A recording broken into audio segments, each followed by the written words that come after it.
श्री राम समर्थ। जनवरी 9 हम लोग प्रायः ऐसी शिकायत करते हैं कि नामस्मरण प्रारंभ करते ही अनेक विकल्प निर्माण होते हैं और नामस्मरण के प्रति हमारी निष्ठा कम होती है। क्या इसके लिए कोई उपाय है? लेकिन ऐसी मन की अवस्था निर्माण होने में ही हमारे ध्यान में एक बात नहीं आती कि मन की यह अवस्था ही नामस्मरण का महत्व प्रस्थापित करती है।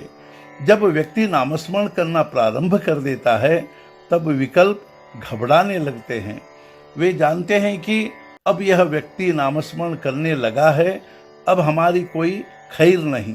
इस डर से वे चंचल होते हैं, इसलिए वे व्यक्ति को नामस्मरण से परावृत करने का प्रयत्न करते हैं।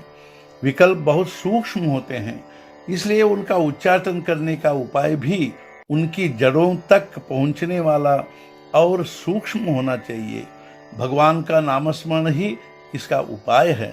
कोई सांप बांबी में घुस गया हो तो उसको बाहर निकालने के लिए ऐसा उपाय ढूंढ निकालना चाहिए जो उसे वहां ठहरने के लिए मुश्किल कर दे।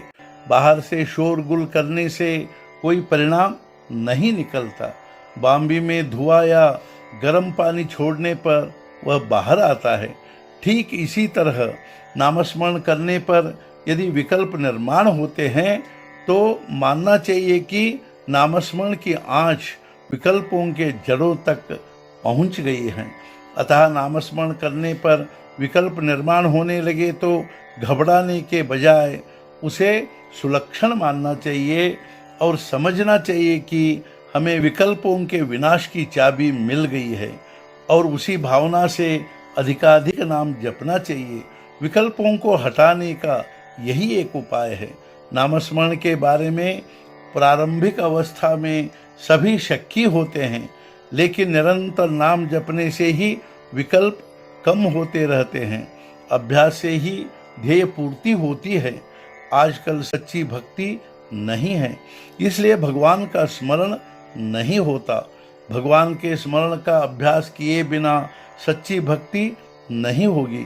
समझदार व्यक्ति को अकारण विकल्पों के बारे में सोचना नहीं चाहिए, सीधे नामस्मरण प्रारंभ कर देना चाहिए। विकल्प समाप्त होकर भगवान के बारे में संकल्प निर्माण होने लगे तो समझना अपना काम हो गया, अर्थात हम नामस्मरण में सफल हो गए। हम रास्ते से चलते हैं तो कभी कभी अवांछनीय लोग मिलते ही हैं, किंतु हमें चलना रोकना नहीं चाहिए। उसी तरह विकल्प आने पर हमें नामस्मरण छोड़ना नहीं चाहिए। लेकिन मज़ेदार बात यह है कि बुरा व्यक्ति जब मिलता है और हम उसकी ओर ध्यान देना नहीं चाहते, तब भी वह जानबूझकर खांसता है और हमारा ध्यान आकर्षित करता है। ऐसे समय पर हम उसकी ओर देखकर भी ध्यान नहीं देते। इसी तरह विकल्पों के कारण हमारा ध्यान उनकी ओर आकृष्ट होने पर भी हमें नामस्मरण का त्याग नहीं करना चाहिए। शंका निर्माण होने पर भी नामस्मरण में खंड नहीं होना चाहिए।